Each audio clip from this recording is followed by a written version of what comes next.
You're on the customer side. That's your job to make them happy. So you're not going head to head. You're coming around to their side and looking at what the problem is so you can fix it. Okay. Yeah. Now, you had alluded to there's a lot of reasons why people are more demanding. Well, can we get 2 or 3 of the top reasons? What are the drivers here? Other than we now know it's our money, we have more power, and we exercise that power. Well, one of the things that I see frequently is the ability to get information on what all the competitive businesses are doing. You can go on a site like Yelp.com and you can look at all the restaurants in your neighborhood and what are they good, what is their service like, is their food, consistently served well, and you can look at competitive things and find the best option. And that's something that we didn't have even 10 years ago, even 5 years ago. Such sites were not as prevalent as they are now. It wasn't as easy to go out and get that competitive information. So you always knew that you were, you always know you're going with the right company and the best option. And if you're going with the best option, you expect the best. So I think that contributes in a big way. Okay. What do you think, Marilyn? Oh yeah, I think that we're a smaller world now. We are so connected. We can find competitors all around the world that can do what you can do. I love what Zingerman's restaurant. Zingerman's is a really good deli. They have a fabulous customer service book out, and one of the things the owner said, and I think it's so true, is he said we make good brownies, but the truth is you can go 2 blocks down and get good brownies. So what really differentiates you from any other place where you can get brownies? And it's really the experience that you're giving them. It's like the world is a little harsher than it's ever been, and my gosh, if you can be that person who is like the breath of fresh air, like a very accepting, hey, you're welcome here, we're really glad to see you, and they remember you, oh my goodness, that puts you over the top. That makes you somebody where I'll go those 2 extra blocks to get brownies from you. Does that make sense? Oh, absolutely. Yeah, so really you're talking experience and ambiance. Yeah, well that's all part of it. And that might have seemed like a soft skill, not a hard fact, but you got to look at who your customers are now and what they want, and it's becoming, the soft skills are becoming the hard skills these days because it differentiates you and it makes your business either work or not work. So many businesses are going under. So many houses are being foreclosed. Well, the ones that are thriving in this economy are the ones that understand the people connection. So I kind of like to ask, get really, really clear on who's your Gladys, because we all have different ones. Some people, it might be that really cold, austere person who doesn't want to talk to you. That just pushes your buttons. Where somebody else, it's Gladys for them, is the one who can't shut up. She keeps talking and talking and talking, and all you want to do is get the job done. I love it. So, what's your Gladys? I mean, Lori, recently, give us a Gladys. Usually I have several clients that can turn into a Gladys at any moment depending on how tight their deadline is and how soon they want what they ask me for. And in a lot of cases they're asking me for things that they forgot to ask me for earlier or they just decided they needed yesterday. So in the production world, deadlines, it's very deadline driven. And it's, so any client at any moment can lose all of their politeness in the push to get something done quickly.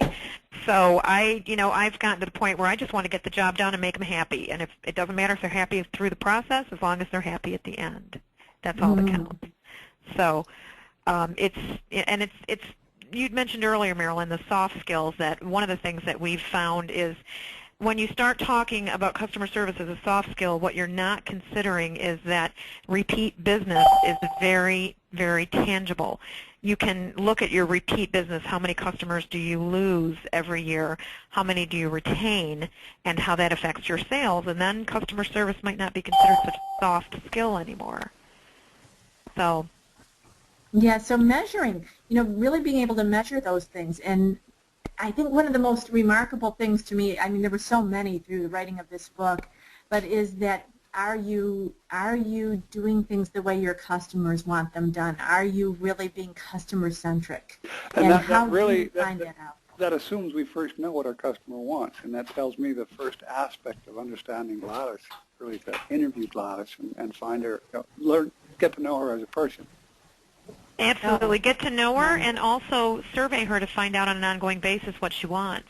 The first chapter of our book, again, going back to professional movers, they make it a point to, I mean, they're different than any other moving company in that they come in and their first meeting with their customers is rather lengthy as they go through all the different details, what's happening and why is this person moving. Are they moving because they're elderly and they're moving to a retirement community and they need help like getting rid of some of their belongings that they don't need anymore? And is there going to be an emotional, part of that move that's going to make them crankier or make it more challenging for them? They work with a lot of Japanese executives, and they go in and find out, the same kind of information. What are their personal preferences in how their furniture is moved? So two things that are really important about getting customer information is getting the information up front so you know what their needs are. And then another chapter in our book is about Clear Vision Optical, which is an optical distributor, and they survey all of their customers quarterly. And repeatedly, and they offer some kind of an incentive. You get a pair of sunglasses or you get some kind of a coupon to reply to their survey, and they use SurveyMonkey. It's a really simple online tool. I think it's maybe, basic package is $20 a month. And they survey everybody, all their clients, quarterly. And that way, they know what they want, they know what they're happy with, they know what they're not happy with, and anybody who gives them anything less than stellar reviews gets a personal phone call from their CEO, saying, asking them what they do, or what they like, what they don't like, if there's anything they can do to help them with whatever problem they're having. Now, and that makes a huge difference. Problems when you're talking to high volume markets, because if you're talking to 50 to 100 customers a quarter, there's no problem. You'll get 5 people a quarter maybe who need a phone call. But if you get into the larger volumes, that becomes pretty untenable, doesn't it? Or do you delegate to managers? That's a great point. And one of the customers, Singapore Airlines, they're a billion-dollar business, right? They've got how many customers? Crazy numbers, so they can't call them all. But what they do then is they want to create an experience that appeals. So rather than do a survey where they ask them, what do you want the plane to look like? When you're on a 20-hour flight, how do you want the seats? What people tell you and how they feel aren't always the same thing. So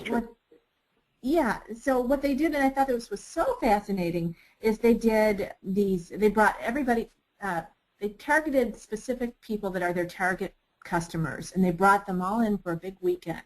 They started with, focus group, and they had them actually design areas of the plane they had fabrics and colors and styrofoam and tape, and they just had them work in groups. It was hilarious, just having fun putting together what they felt they would like. And this is more going into the psychology of the person. They can show you what they want more than they can tell you, because what they tell you may not be really what they want. So there's a challenge is when you're talking about what you want, you're talking about a work in progress, and until you really get a chance to get your fingers out and play with it, you don't really know if that's what you're after. So I can appreciate that from an engineering standpoint as well.